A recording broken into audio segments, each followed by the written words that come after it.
ગાંધીનગરથી state monitoring સેલની team પહોંચે છે મહેસાણામાં અને એક પછી એક છે તે દરોડા પાડે છે અને ત્યાર પછી આ સ્થાનિક પોલીસ છે તે દોડતી થાય છે અને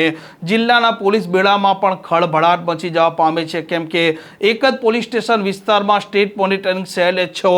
દરોડા પાડ્યા હતા અને અંતે મહેસાણાના પોલીસ વડા હિમાંશુ સોલંકી હવે આકરી કાર્યવાહી કરી છે અને પોલીસ સબ ઇન્સ્પેક્ટરને સસ્પેન્ડ કરતા જિલ્લા પોલીસ બેડામાં ખળભળાટ મચી જવા પામ્યો છે।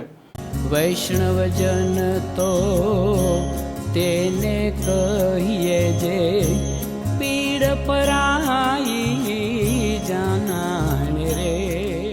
નમસ્કાર, આપ જોઈ રહ્યા છો નવજીવન ન્યૂઝ અને હું છું આપની સાથે તોફિક ગાંચી। કોઈ પણ થાણા વિસ્તારમાં ગેરકાયદે ધંધા ચાલતા હોય અને સ્થાનિક પોલીસ છે તે કાર્યવાહી ન કરે, જિલ્લાની એલસીબી પણ કાર્યવાહી ન કરે અને જો સ્ટેટ મોનિટરિંગ સેલની ટીમના પાસે તે માહિતી જાય અને તે દરોડા પાડે છે, ત્યાર પછી આ સ્થાનિક પોલીસ અને જિલ્લાની પોલીસ છે તે દોડતી થતી હોય છે અને કેટલાક કિસ્સામાં પોલીસ અધિકારી કે કર્મચારી છે તેની બેદરકારી પણ સામે આવતી હોય છે અને કેટલાક કિસ્સામાં આ પોલીસ કર્મચારીઓ છે તેમની સંડોવણી પણ સામે આવતી હોય છે અને ભૂતકાળમાં તેમના વિરુદ્ધમાં અનેક પ્રકારની આકરી કાર્યવાહી પણ થઈ છે અને આ અધિકારી હોય કે કર્મચારીની જો બેદરકારી હોય તો તેને સસ્પેન્ડ કરવાના પણ દાખલા બનેલા છે અને આવી જ એક ઘટના મહેસાણાના વડનગર પોલીસ સ્ટેશન વિસ્તારમાંથી પણ સામે આવી છે, જેમાં આ વિસ્તારમાં જે પ્રકારે ગેરકાયદે પ્રવૃત્તિઓ ચાલતી હતી તેની માહિતી કદાચ સ્થાનિક પોલીસ પાસે પણ નહીં હોય કે પછી જિલ્લાની એજન્સી એટલે કે એલસીબી તેમના પાસે પણ નહીં હોય, પરંતુ માહિતી પહોંચી જાય છે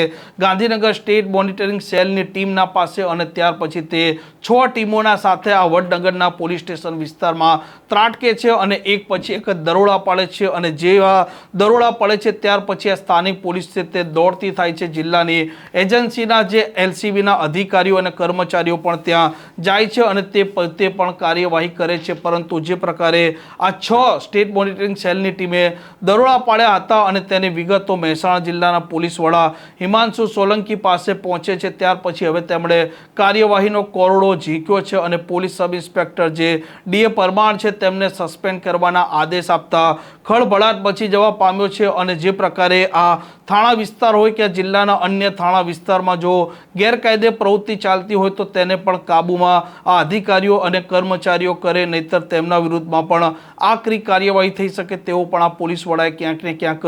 મેસેજ આપ્યો છે તેવું હાલ સ્પષ્ટ દેખાઈ રહ્યું છે અને વર્તમાન સમયમાં જે પ્રકારે ડીજીપી જીએસ મલિક બન્યા છે તેમણે પણ હવે સ્થાનિક પોલીસ છે તેમને પણ આકરી કાર્યવાહી કરવાના અલગ અલગ મામલે આદેશ આપ્યા છે, જેમાં જે પ્રકારે એનડીપીએસના ગુના જિલ્લાની એજન્સીઓ કરતી હોય છે કે પછી રાજ્યની જે એજન્સીઓ કરતી હોય છે, પરંતુ હવે આ એજન્સીઓ જો કોઈ થાણા વિસ્તારમાં દરોડા પાડે તો સંબંધિત અધિકારી છે તેની જવાબદારી પણ નક્કી કરવામાં આવશે અને તેના વિરુદ્ધમાં ડીજીપી કક્ષાએ કાર્યવાહી તો થાય તો પણ નવાઈ નહીં, એટલે કે હવે સ્થાનિક પોલીસ અધિકારી અને કર્મચારીએ એનડીપીએસના ગુના છે તેના કેસ પણ કરવા પડશે તેવું પણ હાલ સ્પષ્ટ મેસેજમાં દેખાઈ રહ્યું છે અને જિલ્લામાં જે પ્રકારે આ પોલીસ સબ ઇન્સ્પેક્ટર છે તેમને બેદરકારી બદલ પોલીસ વડાએ સસ્પેન્ડ કર્યા છે, ત્યારથી આ જિલ્લાના પોલીસ બેડામાં પણ સૌ કોઈ સ્તબ્ધ બની ગયા છે અને ખળભળાટ પણ મચી જવા પામ્યો છે। આ પ્રકારના સમાચાર માટે નવજીવન ન્યૂઝ ચેનલ સાથે જોડાયેલા રહો। નમસ્કાર।